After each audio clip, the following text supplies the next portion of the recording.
इस्लाम के छठे नबी हज़रत इब्राहिम। इस्लाम के छठे नबी हज़रत इब्राहीम अलैहिस्सलाम हैं। आपको अबूल अंबिया यानी अंबिया का बाप भी कहा जाता है, क्योंकि आपकी औलाद में बहुत से अंबिया भेजे गए, जिनमें हज़रत इस्माइल, हज़रत इसहाक, हज़रत याकूब और हज़रत मोहम्मद शामिल हैं। पैदाइश और ख़ानदान। आपका ताल्लुक़ इराक़ के शहर बाबुल से था।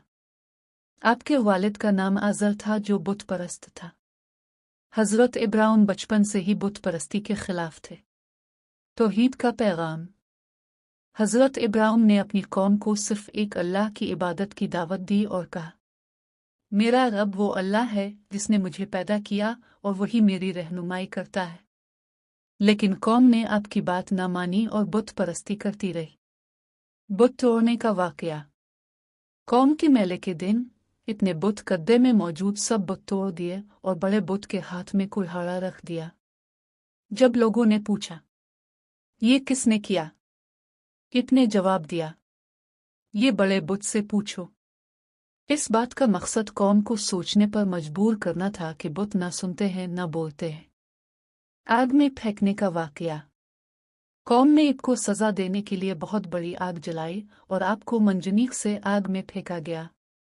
लेकिन अल्लाह ने आग को हुक्म दिया, ये आग इब्राहीम पर ठंडी और सलामती वाली हो जा। आग हज़रत इब्राहीम के लिए ठंडी हो गई। कुर्बानी का अजीम इम्तिहान। अल्लाह ने ईद को बेटे हज़रत इस्माइल की कुर्बानी देने का हुक्म दिया। ईद और हज़रत इस्माइल दोनों ने अल्लाह के हुक्म को कबूल किया, लेकिन अल्लाह ने आपकी जगह एक दुम्बा भेज दिया। इसी वाक़ये की याद में हम ईद अल अज़हा मनाते हैं। तामन खाना कबा।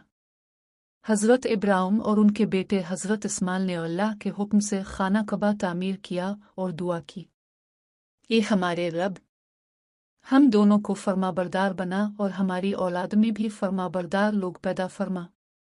चंद हम सिफ़ात तख़सूस तमाम ज़बूत और कामिल तौहीद सब्र आज़माइशों पर सब्र और शुक्र कुर्बानी अल्लाह के लिए हर चीज़ कुर्बान करने का जज्बा क़ियादत अंबिया के सरदार और उम्मत के इमाम अल-काबात खलील अल्लाह, अल्लाह के दोस्त, अबू अल अंबिया, अंबिया के बाप। वफ़ात। हज़रत इब्राहीम की वफ़ात फ़लस्तीन में हुई और आपकी कब्र मुबारक अल खलील हिबन में मौजूद है। एक दफ़ा नबी करीम सल्लल्लाहु अलैहि वसल्लम किसी सफ़र से आ रहे थे तो रास्ते में उनको प्यास लगी। हर जगह सहरा था, दूर कहीं उनको एक झोपड़ी दिखाई दी। वहाँ आए और देखा एक बूढ़ी औरत वहाँ बैठी हुई है और साथ में उसकी एक बकरी है जो बिल्कुल सूखी हुई थी। आपने फरमाया, अम्मा जी कुछ खाने को मिलेगा? तो उस बुढ़िया ने कहा कि बेटा कहत पड़ा हुआ है, कुछ खाने को नहीं है। तो आपने फरमाया, अगर आपकी इजाज़त हो तो मैं इस बकरी से दूध निकाल लूँ। वो बुढ़िया हैरान होगी और कहने लगी कि बेटा तुम देख रहे हो कि वो बिल्कुल कमज़ोर और सूखी हुई है, कोशिश कर लो। तो आपने जैसे ही उस बकरी के थनों को हाथ लगाया तो उसके थन दूध से भर गए। आपने पूरी बाल्टी दूध निकाला, खुद भी पिया और अपने साथियों को भी पिलाया और एक बाल्टी निकाली और उस बुढ़िया को देकर चले गए और उसका शुक्रिया अदा किया। फिर थोड़ी देर के बाद उस बुढ़िया का शौहर आया और कहने लगा कि ये दूध कहाँ से आया है? तो वो कहने लगी, एक बहुत ही खूबसूरत नौजवान था, मैं उसकी अपने अल्फाज में तारीफ क्या बयान करूँ। वो आया, जैसे ही उसने बकरी के थनों को हाथ लगाया, बकरी ने दूध देना शुरू कर दिया। सुभान अल्लाह। अगर वीडियो अच्छी लगी है तो प्लीज़ एक दफ़ा ज़रूर। यहाँ हज़रत इदरीस अलैहिस्सलाम की मुकम्मल और आसान ज़बान में खूबसूरत कहानी पेश है। हज़रत इदरीस अलैहिस्सलाम की कहानी। हज़रत आदम अलैहिस्सलाम के बाद अल्लाह ताला ने इंसानों की रहनुमाई के लिए जिन अंबिया को भेजा, इनमें से एक थे हज़रत इदरीस अलैहिस्सलाम। उनका असल नाम अखनोख था, मगर चूँकि वो बहुत ज़्यादा दर्स, तालीम और लिखना पढ़ना करते थे, इसलिए लोगों ने उन्हें इदरीस कहा। नेक और ईमान वाले शख्सियत। हज़रत इदरीस अलैहिस्सलाम निहायत नेक, सच्चे और साबिर इंसान थे। वो अल्लाह की इबादत में बहुत मशगूल रहते थे। इनकी गुफ्तगू निहायत नर्म और हिकमत भरी होती थी। वो अपनी कौम से ये कहा करते थे, सिर्फ अल्लाह की इबादत करो, अच्छे काम करो, बुराई से बचो, एक दूसरे का हक मारो मत, जुल्म ना करो और सच बोलने वालों में रहो। पहले इंसान जिन्होंने लिखना सीखा। हज़रत इदरीस अलैहिस्सलाम को अल्लाह ताला ने बहुत ख़ास इल्म अता फरमाया। वो पहले इंसान थे जिन्होंने कलम से लिखना शुरू किया। وہ پہلے انسان تھے جنہوں نے سلائی کا کام سیکھا اور لوگوں کو کپڑے سی کر پہننا سکھایا۔ اس سے پہلے لوگ جانوروں کی کھالیں اوڑھتے تھے۔ عبادت اور فرشتوں کا احترام۔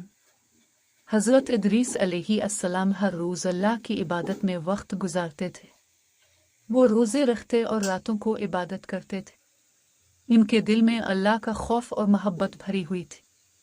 ان کی عبادت دیکھ کر فرشتے بھی حیران ہو جاتے تھے اور کہتے تھے، یہ اللہ کا بہت ہی نیک بندہ ہے۔ آسمانوں کا سفر۔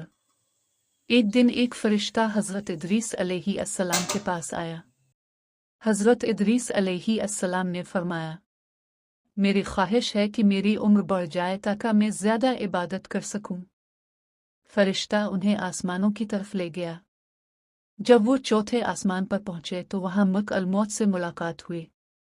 ملک الموت نے حیران ہو کر کہا، اللہ نے مجھے حکم دیا تھا کہ میں حضرت ادریس کی روح چوتھے آسمان پر قبض کروں اور وہ یہاں تمہارے ساتھ موجود ہیں۔ وہیں حضرت ادریس علیہ السلام کا انتقال ہوا اور وہ اللہ کے نزدیک بلند مقام والے انبیاء میں شامل ہو گئے۔ قرآن میں حضرت ادریس علیہ السلام۔ اللہ قرآن میں فرماتا ہے، اور ہم نے ادریس کو بلند مقام دیا۔ سورۃ مریم 57۔ سبق۔ حضرت ادریس علیہ السلام کی زندگی ہمیں یہ سبق دیتی ہے کہ سچائی پر قائم رہو، علم حاصل کرو، عبادت اور صبر کرو، محنت اور ایمانداری کرو، نیکی